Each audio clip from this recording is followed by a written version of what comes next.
bugün efkarlıyım, değmen bu gönlüme.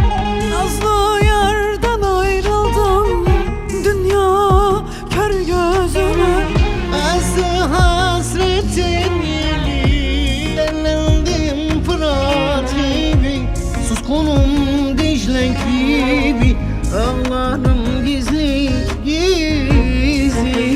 Ay çavre çavren, ay delalamın, ay hem alamın, ay ay ay ay ay ay. Yalnızlık yakar beni, hasretin harap eder.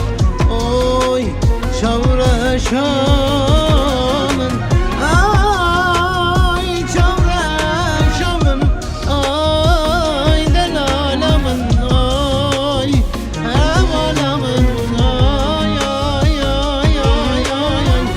Yalnızlık yakar beni, hasretin harap eder. Oy çavre çavren.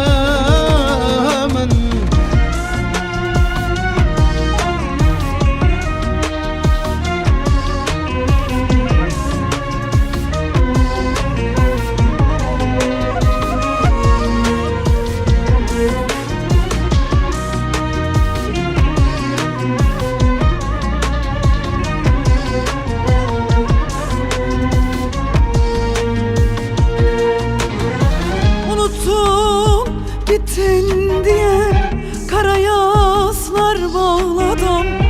Ya sen gel bir haber ver, kalmadı bitti sabrım. Unuttum gittin diye kara yaslar bağladım. Ya gel ya bir haber ver, kalmadı bitti sabrım.